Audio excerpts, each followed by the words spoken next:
The following is for the purpose of commentary and review. Vinland Saga was written by Hiroshi Seko, directed by Shuhei Yabata, produced by Naokado Fujiyama, Yoko Ueda, and Mitsuhiro Sugita, musically composed by Yutaka Yamada, developed by Wit Studio, and licensed by Amazon Video. Please support the official release.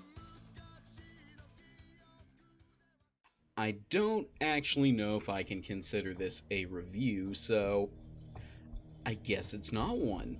If you want a review out of me for Vinland Saga, it's a really solid 9 out of 10. I don't know if I like the ending to Vinland Saga, though.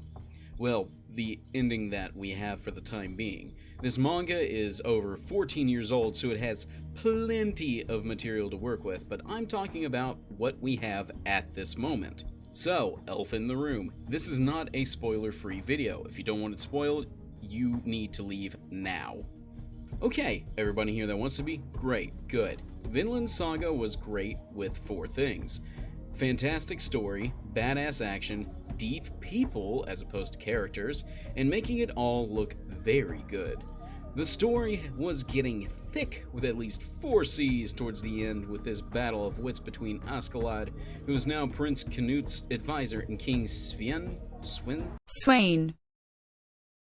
whatever, the ruler of the Danes and now ruler over England. There's this underlying struggle for King Sven to dispose of Canute without drawing attention or making it apparent filicide at the hands of assassination or setting him up. And Askeladd has to figure out how to establish enough followers under Canute to overthrow the king. I liked this a lot because I got to see this mock assassination thwarted in the town of York, where the king realized that he couldn't make any move that looked like it was meant for Canute's downfall. And so this game of mental chess is just going back and forth. So he ended up giving Thorkel to Canute and the best part of England for the time being. In a moment of panic with Askeladd in front of the king, Askeladd is forced to make a choice. Either destroy Wales under Canute's army because of their disloyalty to their new king, or bring Sven the head of his own son. He went with option C.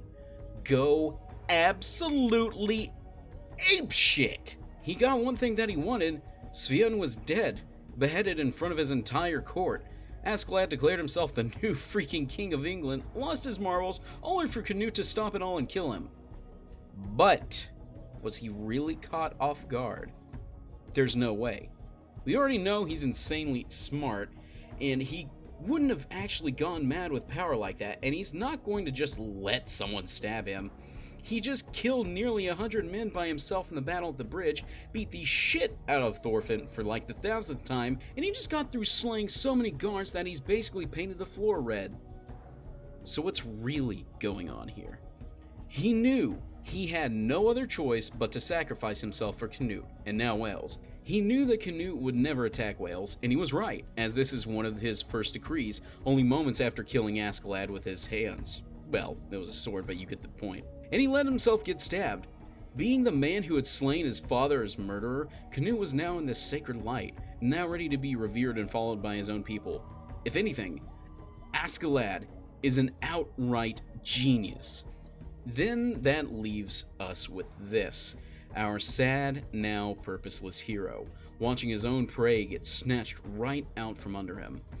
In desperation, the only move he knew how to make was the one that would lead him down a road of sorrow. Askeladd even warns him to give up this life of vengeance with his dying breath, but of course he still attempts to kill Canute, forcing Thorkel to seize him. Who knows what happens to him after this? Well, okay, if you've read the manga, you know what happens, but you get what I mean. All of this lead up, these ambitions to be realized, to have them crumble before his eyes. And I think the author wanted this for one reason. He wanted us to understand what it was like to have all the eggs in the basket break at once. This is exactly what the ending to the season is. An incredible switcheroo that takes what we wanted to see, which was Thorfinn get his revenge and Canute with Askeladd by his side to win against Sven, only to have it all taken away by an ultimatum. Yes, Askeladd was an absolute bastard, but he's so good at being bad. He's a clever and powerful anti-hero that we all expected to be the endgame villain to the series, and for Thorfinn to be the great avenger to bring him down. And I think Askeladd expected Thorfinn to take him down too. The way he spoke to Thorfinn as he died was like how a father would impart a final clause of wisdom to his own son. He wanted Thorfinn to succeed him, not just get revenge. And we all watched it fall apart. The ending that this was building up to in Thorfinn's mission, gone. And while I'm not a fan of how it went down, I have to say it was done with a fast and brutal presentation of shock and awe. Enough to say that I respect what the author did. Sometimes in life, even though you have this beautiful plan put together and you think you know what's going to happen, one thing fucks it all up. And that is what this was. Okay, so that was really different from my usual mode of action in these videos, but I thought a nice little video essay was warranted for this anime. You know, thought I'd try my hand at anime theory. But yeah, more videos to come. Stay tuned. I love you. Get some sleep. Please brush your teeth and floss. That's important. Okay, bye.